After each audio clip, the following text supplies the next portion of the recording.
सुनो मधुर, पंडित जी आने वाले हैं। क्या तुमने पिताजी के श्राद्ध के लिए तैयारियां पूरी कर ली हैं? हाँ गर्व, मैंने पूजा का सारा सामान रख दिया है और एक लिफाफे में पंडित जी के लिए 501 रुपये की दक्षिणा भी रख दी है और सभी तरह के व्यंजन मैंने बना दिए हैं। क्या क्या बनाया है तुमने मधुर पितृभोज के लिए?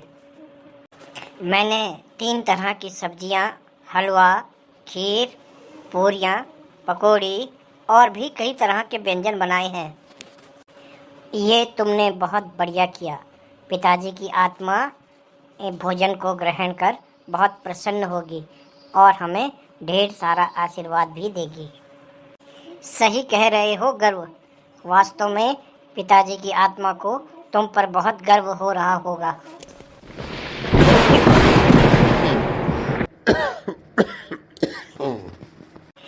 अरे ये खांसी की आवाज़ कैसी? ऐसे तो पिताजी ही खांसा करते थे। भूत वूत तो नहीं है गर्व? हाँ बेटा गर्व, मैं ही हूँ, पर तुम डरो नहीं।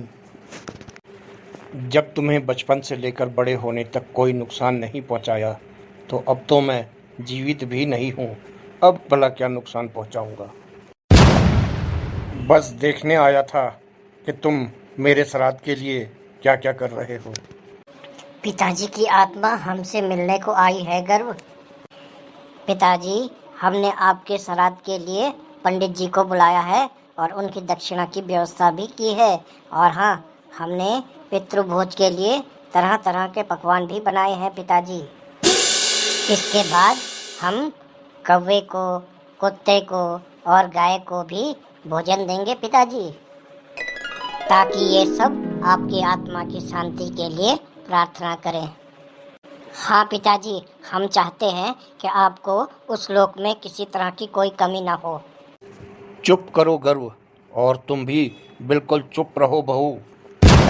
नहीं चाहिए मुझे तुम्हारे ये विभिन्न तरह के पकवान, और नहीं है मुझे स्वीकार तुम्हारा ये श्राद्ध। जरा अपनी याददाश्त को थोड़ा पीछे ले जाओ और याद करो कि मेरे जीते जी कितना बुरा व्यवहार करते थे तुम दोनों मेरे साथ। आज पकवान बना रहे हो मेरे मरने के बाद, जबकि मेरे जीते जी 2 रोटी तुम मुझे सुकून की नहीं दे पाए। रोटी देते समय दिए गए तुम्हारे ताने मैं भूला नहीं हूँ बहू। मेरे जीते जी तुम दोनों ने कभी मुझसे प्यार से बात ही नहीं की, बल्कि मुझसे बात करना ही बंद कर दिया था। मैं तड़पता रहा, कोई मुझसे बात करे, लेकिन तुम लोग कभी भी मेरे आंसू पोंछने मेरे पास नहीं आए बेटा। कोई भी मेरे पास नहीं आया। मैं तड़पता तड़पता मर गया, लेकिन तुम लोगों को तब भी मुझ पर दया नहीं आई बेटा। तो फिर अब ये ब्राह्मणों को दक्षिणा, ये पूजा पाठ, ये तरह तरह के भोजन और ये पशु पक्षियों को भोजन देने का दिखावा, ये सब क्यों? अब तो मैं मर चुका हूँ। ना ही अब मुझे तुम्हारे प्यार की ज़रूरत और ना ही इन विभिन्न पकवानों की, क्योंकि अब मुझे भूख नहीं लगती बेटा। अब मुझे भूख नहीं लगती बेटा। हमें माफ़ कर दो पिताजी, माफ़ कर दो हमें। हमसे भूल हुई पिताजी, हमें क्षमा कर दो। बेटा, बद्दुआ तो मैंने तुम्हें जीते जी भी नहीं दी थी, तो अब मरने के बाद क्यों दूंगा बेटा। तुम हमेशा खुश रहो, प्रसन्न रहो, फलो फूलो और खूब नाम कमाओ। लेकिन ध्यान रहे बेटा, अगली दफ़ा से ये श्राद्ध वाला मजाक, ये दिखावा, ये तरह तरह के व्यंजन, ऐसा मजाक मत करना। मैं बिल्कुल भी प्रसन्न नहीं होऊंगा।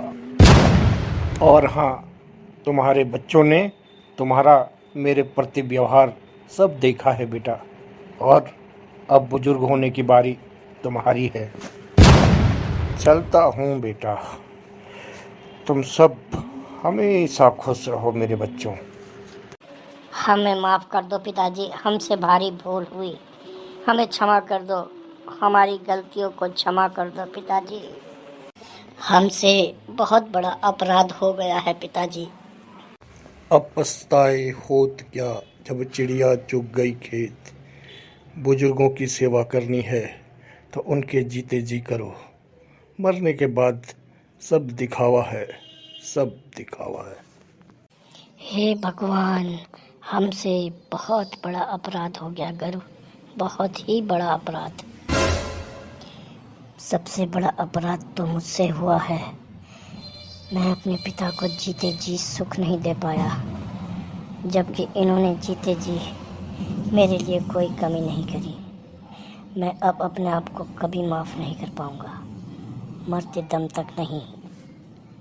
सही कह गए पिताजी कि बुजुर्गों की सेवा करनी है तो जीते जी करो, मरने के बाद तो सिर्फ नौटंकी ही कही जाएगी।